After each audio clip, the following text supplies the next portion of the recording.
السلام عليكم ورحمة الله وبركاته. الحمد لله أتمان أكملان ينوراني على أشرف خلق الله.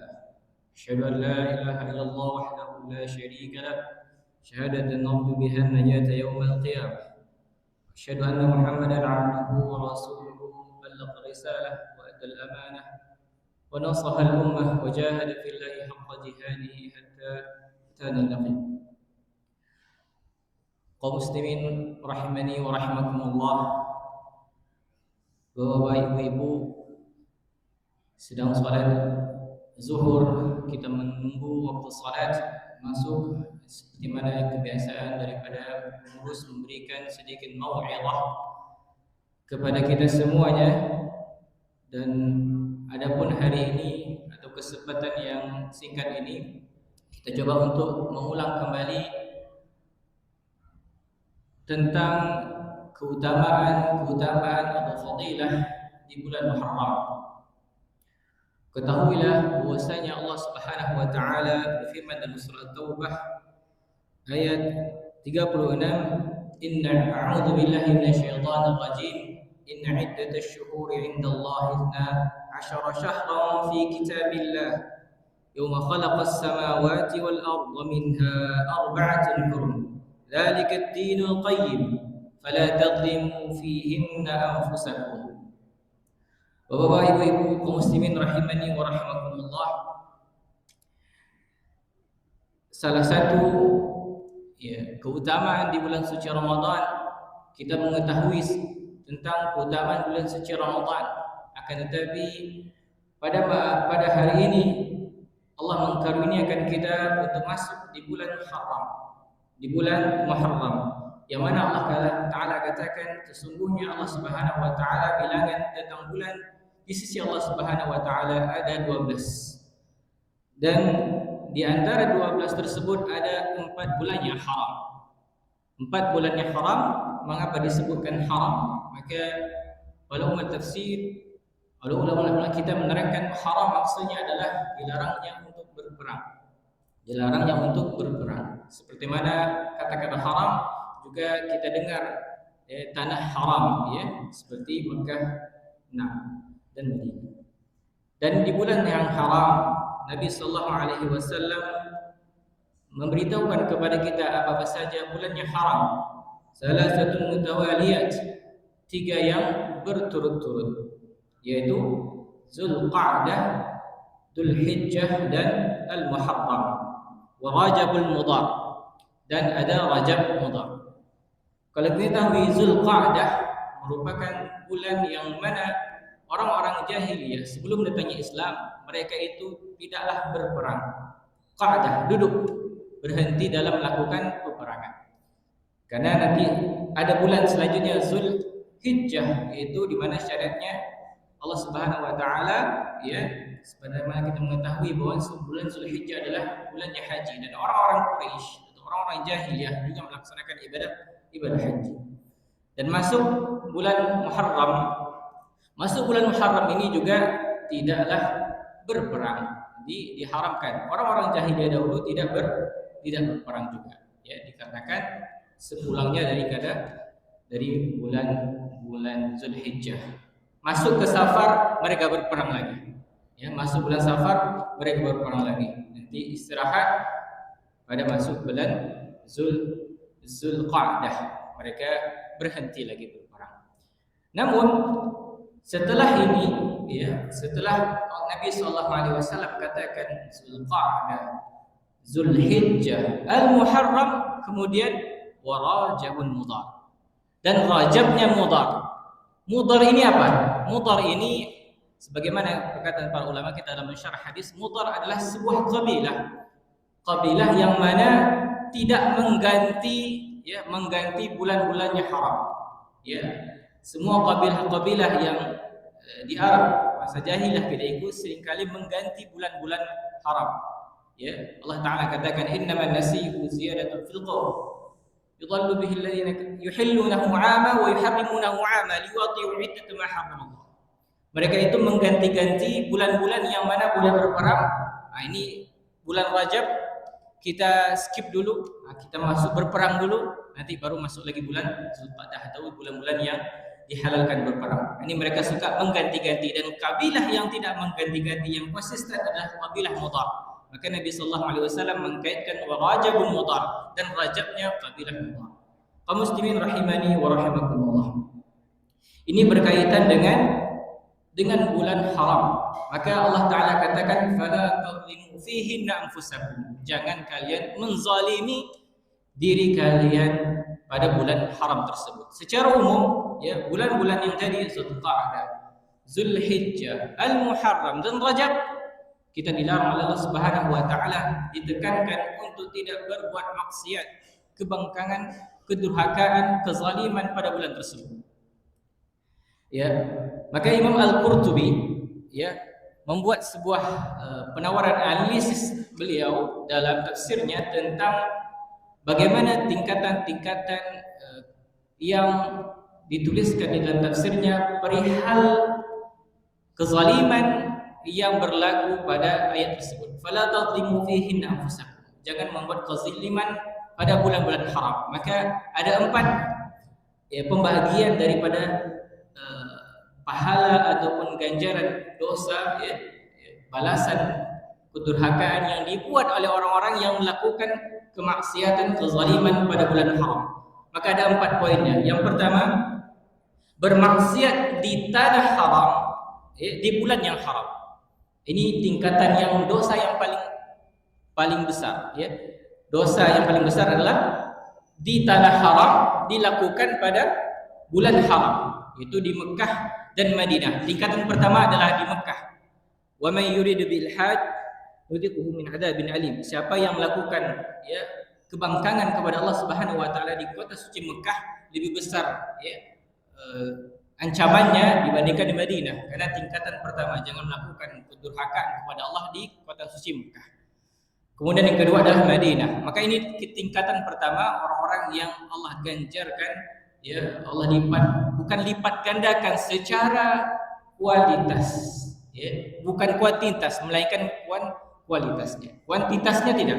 Biar bukan seperti kaidah kebaikan dan keburukan, man jaa bil hasanati falahu asyru amsalha, ya, siapa yang melakukan kebaikan mendapatkan 10 lipat ganda, adapun melakukan kejahatan mendapat 1 ganjaran balasan.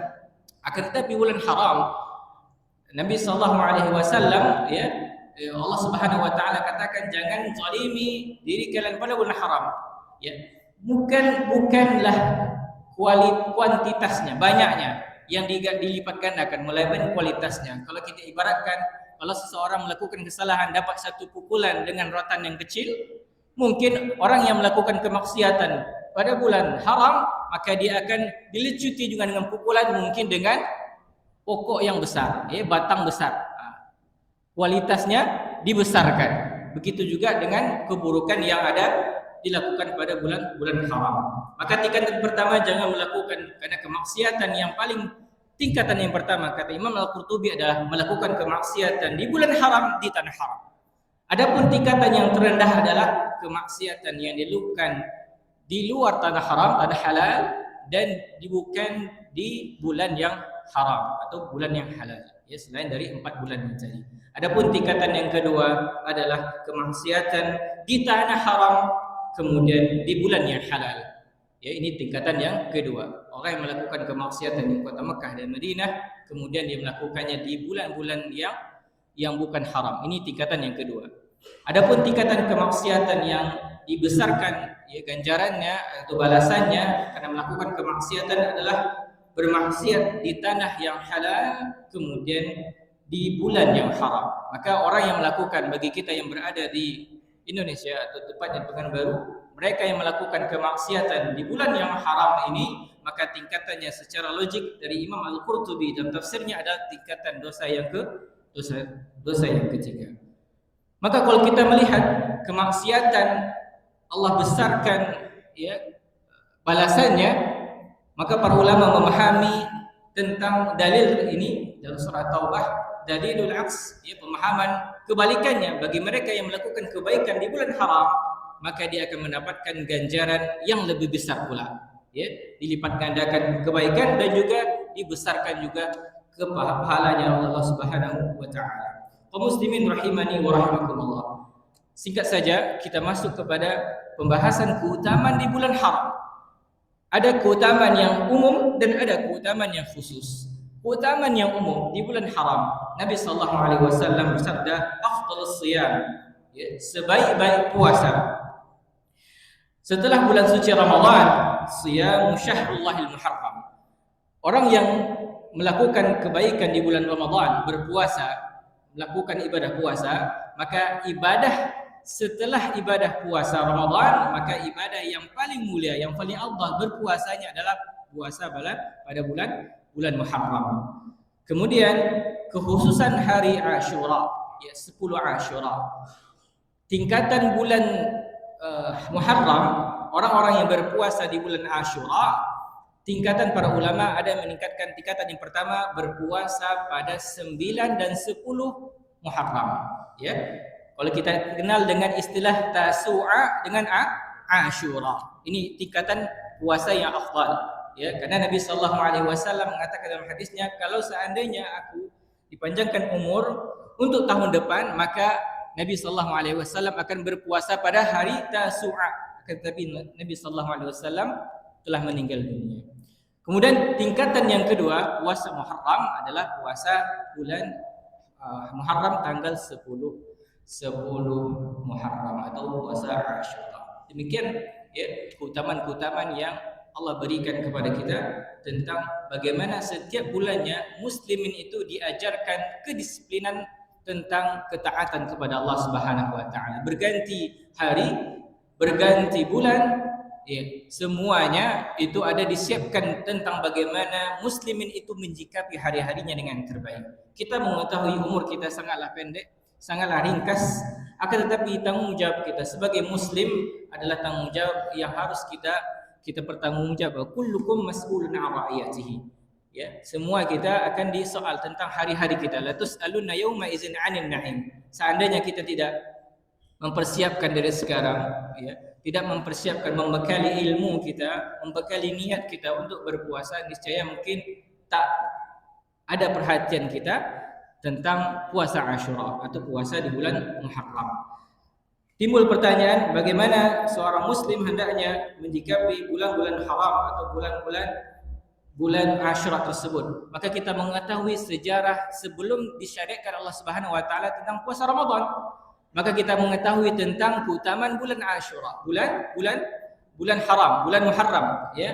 Ketahuilah banyak sekali mimbar-mimbar ataupun meja-meja majlis ta'lim memulai hijrah itu di bulan 1 Muharram. Nabi sallallahu alaihi wasallam memang ya berhijrah, akan tetapi kita ketahui kadang salah pemahaman bahwasanya Nabi sallallahu alaihi wasallam bukanlah berhijrah pada bulan Muharram, akan tetapi Nabi sallallahu alaihi wasallam berhijrah pada bulan Safar dan di awal Rabiul Awal tatkala ingin ke Madinah. Akan tetapi perhitungan kalender Islam tahun hijriahnya ataupun mulainya bulan hijriah adalah satu Muharram, ya, seperti mana diskusinya Umar bin Khattab kepada para sahabat tentang menetapkan kapan dimulainya kalender daripada muslimin. Ya, ada mengatakan dimulai dari Nabi sallallahu alaihi wasallam dilahirkan, kemudian menolak, kemudian dimulai daripada Nabi sallallahu alaihi wasallam diangkat menjadi rasul, ya, 40 tahun. Kemudian Umar bin Khattab menolak, kemudian disimpulkanlah bahwasanya Hijriah, tahun Hijriahnya Nabi sallallahu alaihi wasallam itu menjadi awal permulaan tahun di ajaran agama Islam ini. Akan tetapi bulannya dimulai daripada 1 Muharram. Akan tetapi Nabi sallallahu alaihi wasallam bukan hijrah di bulan Muharram, ya. Kaum muslimin rahimani wa rahimakumullah. Ini bisa dilihat dalam kitab Rakhil Makhtum karya daripada Saifur Rahman Abdul Ghafuri. Di antara sejarah bulan Muharram, puasa Ashura, kita mengetahui bahwasanya Nabi sallallahu alaihi wasallam sebagaimana diriwayatkan Ibnu Aisyah, Nabi sallallahu alaihi wasallam itu berpuasa di bulan Muharram, bulan 10 Muharram ini sebelum hijrah ke Mekah. Jadi Nabi sallallahu alaihi wasallam itu diriwayat hadis Imam Bukhari Muslim dari Aisyah radhiyallahu anha bahwa Nabi sallallahu alaihi wasallam itu berpuasa hari 10 Muharram Ashura itu sebelum hijrah ke Madinah. Kemudian masa berikutnya Nabi sallallahu alaihi wasallam menjumpai Yahudi ketika itu berpuasa di 10 Muharram. Kemudian Nabi sallallahu alaihi wasallam berpuasa, ya. Kemudian Nabi sallallahu alaihi wasallam katakan kepada Yahudi, "Kenapa engkau memuliakan hari ini?" Kemudian Yahudi mengatakan, "Al-yaum najjallahu Musa wa qaumuhu min Fir'aun." Dan hari ini Nabi Musa alaihi salam diselamatkan oleh Allah Subhanahu wa taala dari kejahatan Firaun. Kemudian dia berpuasa untuk mengungkapkan rasa syukur kepada Allah Subhanahu wa taala. Kemudian Nabi sallallahu alaihi wasallam katakan, "Kami lebih dahulu mengikuti Nabi Musa daripada kalian." Kemudian tak kala mendengar itu, Nabi sallallahu alaihi wasallam mensyariatkan kewajiban untuk berpuasa di 10 Muharram, ya, sebelum datang kewajiban puasa Ramadan.